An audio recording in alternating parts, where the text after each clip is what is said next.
Okay, let me get the name thing straight. My birth certificate says my name is Nelson Feliz Paler Ayala. How I became Nellie Paler is what happens when you join the military. Typical stuff. And Terry's comments about being a donut dolly reminds me that when it comes to psychoanalysis, men are really going to be great subjects because when it comes to talking about your childhood, they've never left.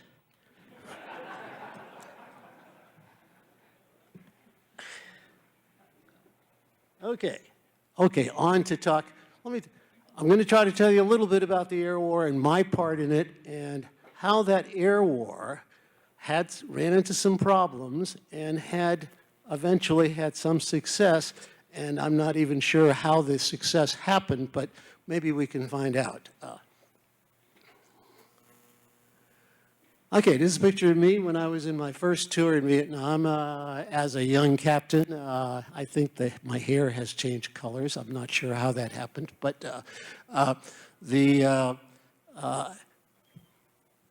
the stuff that happened to me is I served one tour as a communications officer from 1962 to 1965. And so when I got through flight training, I was a little bit older than most of the guys in the squadron. So when I wound up in the squadrons, I was about 4 or 5 years older. And that made me they thought that I knew more than I did. And I tried to keep that, make sure that they didn't, make sure I didn't screw that one up.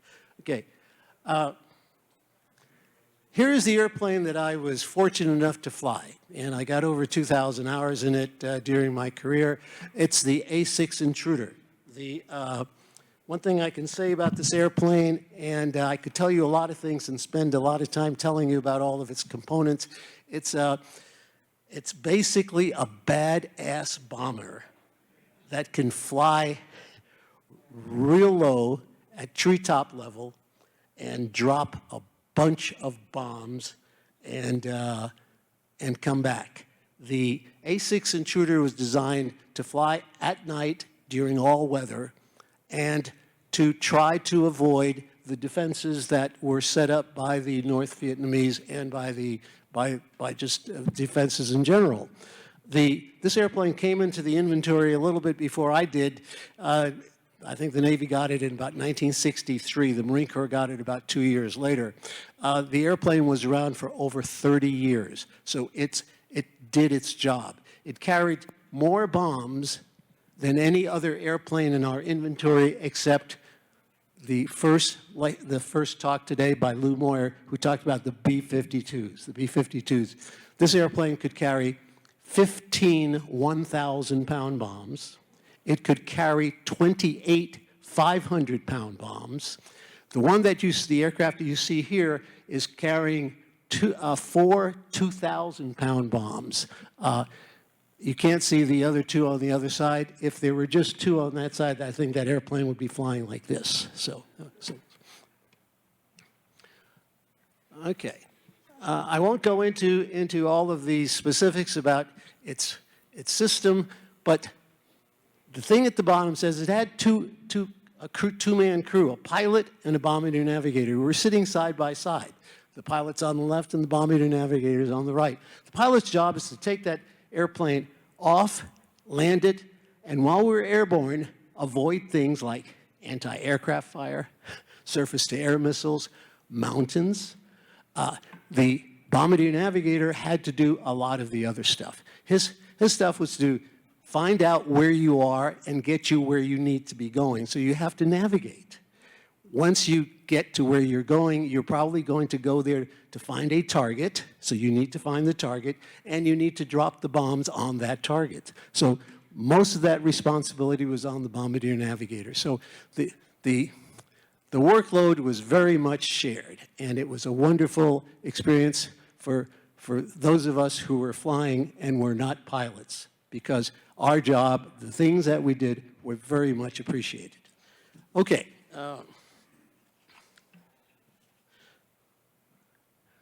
Let's talk a little bit about the place where the air war took place. As you can see, Vietnam along here has China to the north, Laos, Thailand, and Cambodia to the west. And of course, you have that Ho Chi Minh Trail along there. Now, over here, you have a map of North Vietnam. I was looking at that map, and my wife told me, she says, you know, that looks like a dog's hind leg. And I said, boy, that's pretty much what it is. Okay, the reason that you have all these different colors on this map is because those are different parts of North Vietnam, and we've labeled them as route packages. Route packages is simply a name that we've given to these parts so that that is where we're targeting. As these route packages go from 1, 2, 3, 4, 5, 6, 6A, 6B, they get increasingly more air defenses. And the most heavily defended piece of real estate in North Vietnam is right here, Route Package 6. 6A is Hanoi, and this is Hanoi, and this is 6B, which shows the harbor at Haiphong and then the port of Haiphong. That is the gold mine from a standpoint of targets. Now, the defense there, that whole area has about 200 surface-to-air missile sites. We're talking here about 1,200 surface-to-air missiles.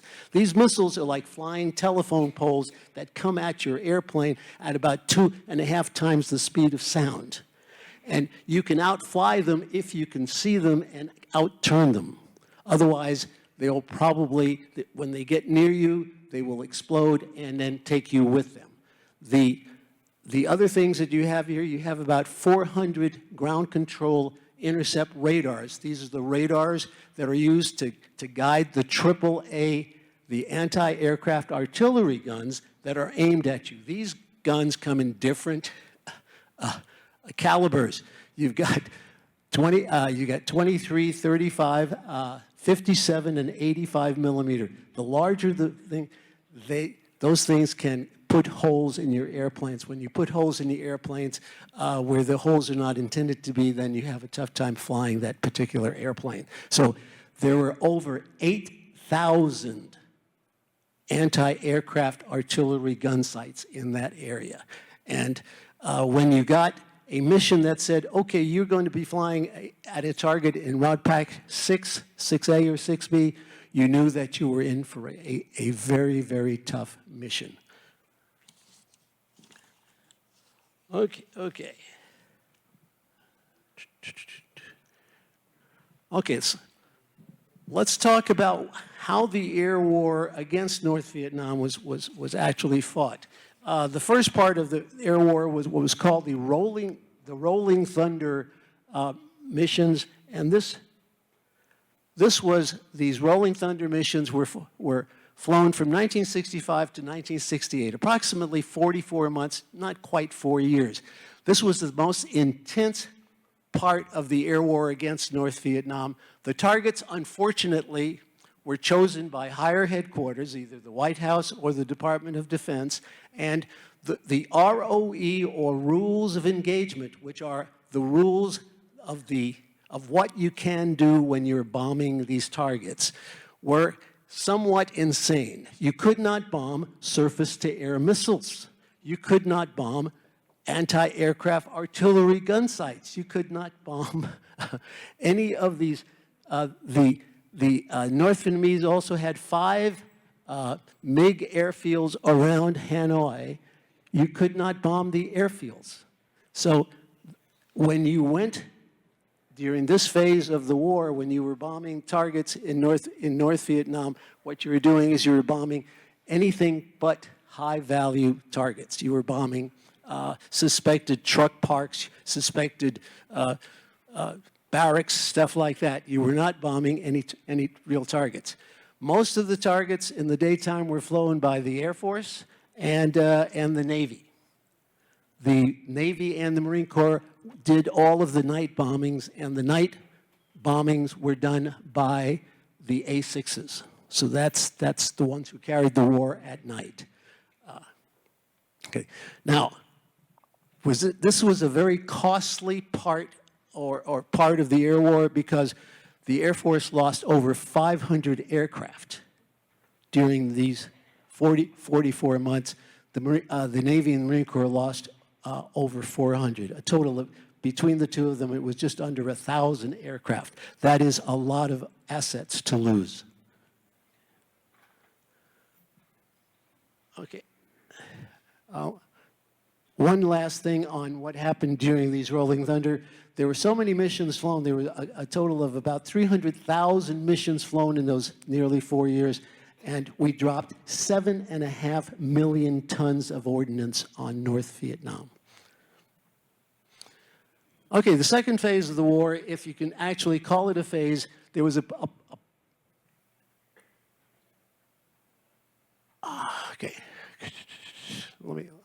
I'll get this right. Okay. The second phase, they actually, it was essentially a political decision that was made by our leadership, by our political leadership. We're not going to bomb North Vietnam at all.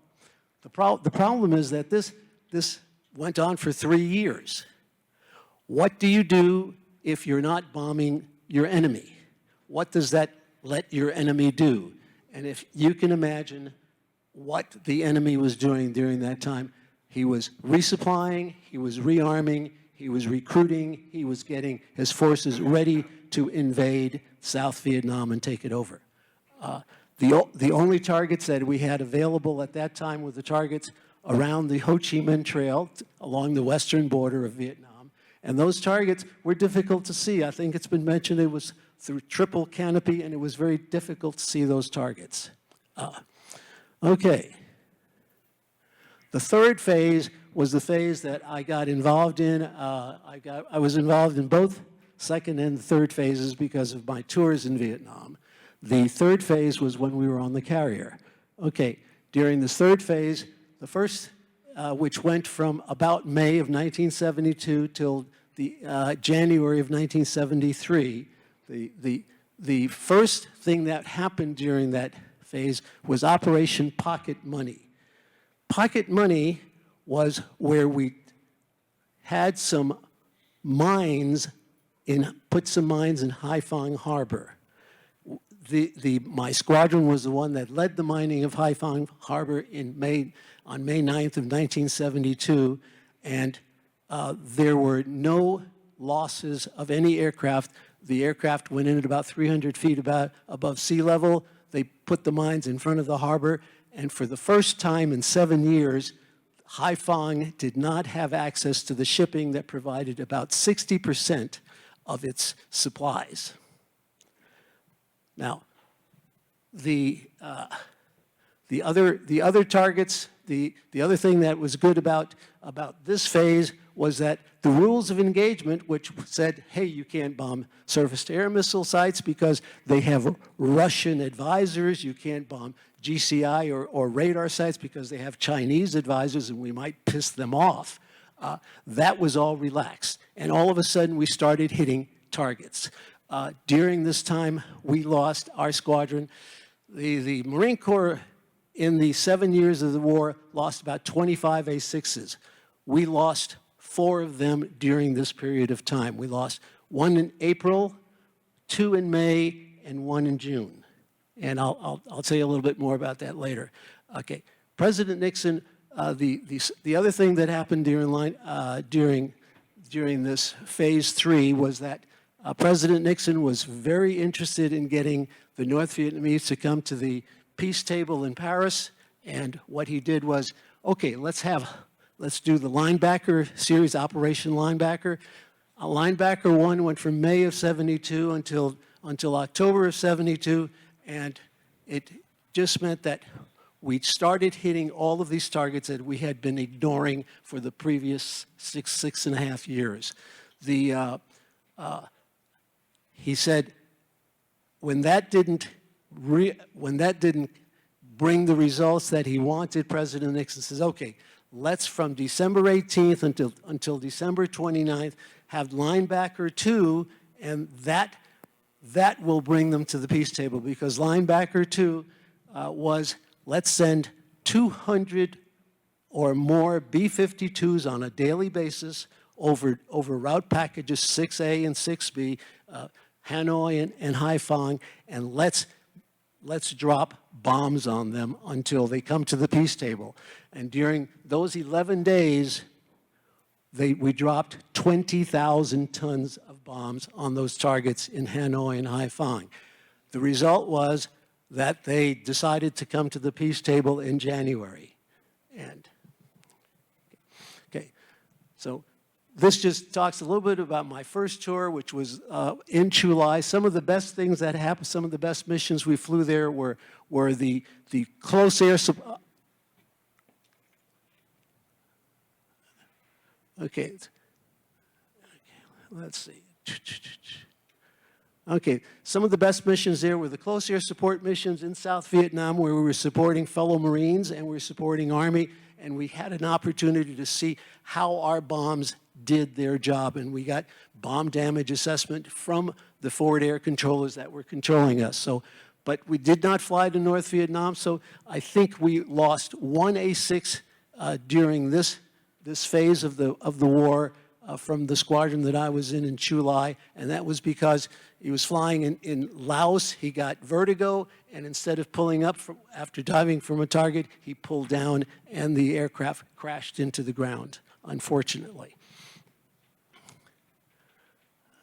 Okay, the second tour, as I mentioned earlier, we did the mining of Haiphong Harbor. We started that off, and that was a wonderful way to get the attention of it.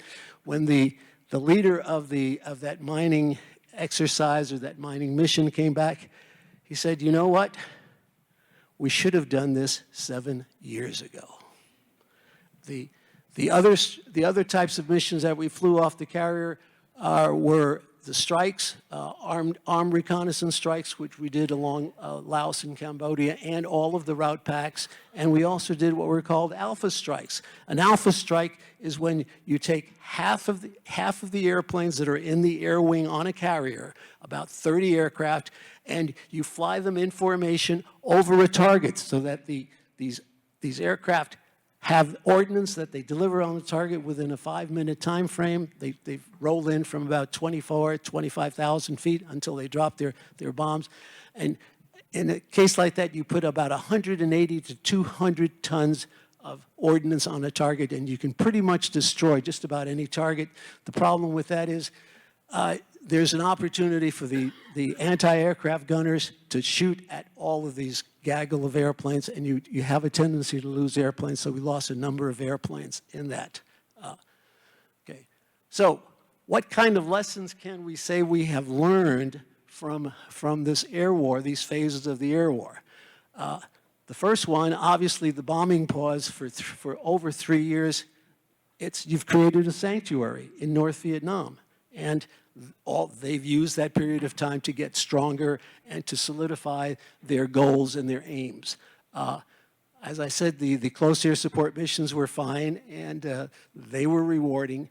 During that second tour, obviously the mining was the most effective and should have been done earlier. The alpha strikes were good, but they were costly. And the one thing I noticed was that as a squadron, we all went together. We trained for about 8 or 9 months, and then we all deployed from Cherry Point, North Carolina to Alameda, California. We were all together, and we knew each other. And when we knew each other, when we were in combat, we got even closer. And that was a feeling that I exist to this day. People have mentioned how they're in contact with people for the last 50 years. Guys that I've known for 53 years, we talk all the time, and we go to each other's funerals, and we meet at intruder reunions every 2 years. Okay, so what is the conclusion we can come to as a result of this air war? Okay, the thing is that if we had done phase 3 first and skipped phases 1 and 2, we probably would have ended the Vietnam War in early to mid 1966. The other conclusion we can come to is that when we're talking about just going to war in general, if we as a country are going to engage in war, then we have to decide, number one, is this war justified and is it necessary? Is it in the best interests of our country? And if it is, and we decide we want to go to war, then what we need to do is have our military leaders set a strategy and a course of action that will enable us to win that war. And then that course of action should be agreed to by our political leaders, and then the military leaders should carry out that course of action without any interference from the politicians. And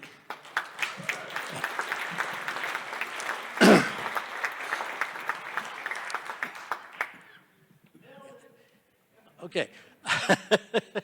Okay. This is Ralph Brubaker. This is the guy that I flew with. He was the executive officer of the squadron and eventually became the squadron commander. Bru and I flew together 114 times in 2 years. Most of the missions that I flew off the carrier, I flew with Bru. I flew about 60 of the 106 missions that I flew with him. And he's still alive. He's in Virginia. And we speak from time to time, and we see each other. And like I said about being close, that's the kind of closeness that you have. That is not an A6A, it's an EA6, and those are not bombs that are underneath it's an electronic warfare version of the A6, and I just wanted to show it to you because it's taken a cat shot and it's flying, and that is one of the greatest feelings in the world, to get a cat shot. Okay. Okay, a couple of quick stories. How much time do I got? Okay, a couple of quick stories. This airplane on the left is a A7 Corsair off the carrier. You see this empty pylon. This is a wing station. That wing station had a rack on it with 6 500-pound bombs. What happened was that this pilot saw a surface-to-air missile coming at him at full speed. The surface-to-air missile tore the bomb rack off of his airplane with the 6 500-pound bombs, and a couple of miracles occurred. Number one, the surface-to-air missile did not explode. None of the bombs exploded. He was able to get the airplane back to Da Nang. This is where we saw the airplane. I took a picture of it, and we went into the officers' club. The pilot was sitting at the bar having a double scotch. We bought him 2 more. Okay. Okay. This, we were talking about how surface-to-air missiles and AAA. AAA shot down most of the airplanes. This is what a 57-millimeter round, this is an A6, this is the right-hand side, this is the right wing. This is what a 57-millimeter round will do to an A6 wing. That airplane, and the reason I know this is I was sitting in that seat right there in the cockpit when that round went off. The pilot, who happened to be a young lieutenant that I was flying with at that time, we were near Chaponne, up there by the DMZ. He could not see this, and we said, I think we can get this back to Da Nang. We landed at Da Nang. His name was Wayne Courtney. Wayne, when he got out of the airplane, climbed down and looked around, he says, holy crap, Nellie, if I had seen how big a hole, I would have ejected. And I said, I'm glad you didn't, because we were able to get the airplane back. Okay. This is the airplane that was, this is the wing from an airplane that was was shot down and in Haiphong, and this is the left wing. The left wing, we don't know how the entire left wing came off the airplane, but it did. Obviously, with the wing gone, the airplane rolled. The bombardier navigator, who was on the opposite side of the airplane, was either thrown out or ejected, and when he woke up, he was in Hanoi in the Hilton. The pilot, unfortunately, crashed with the aircraft, and his remains were found later on. And he was one of the POWs. The bombardier navigator was one of the POWs that was repatriated in March of '73. Yeah, I'm sorry, that was Bill Angus. The pilot was Roger Wilson, and Bill Angus passed away a few years ago. But he always talked about the fact that he didn't remember anything that happened that day from the time he left the ready room. That's, yeah. That's pretty much it, and that. Great job, Mary. Great job. Wow. Makes me glad I was on the ground.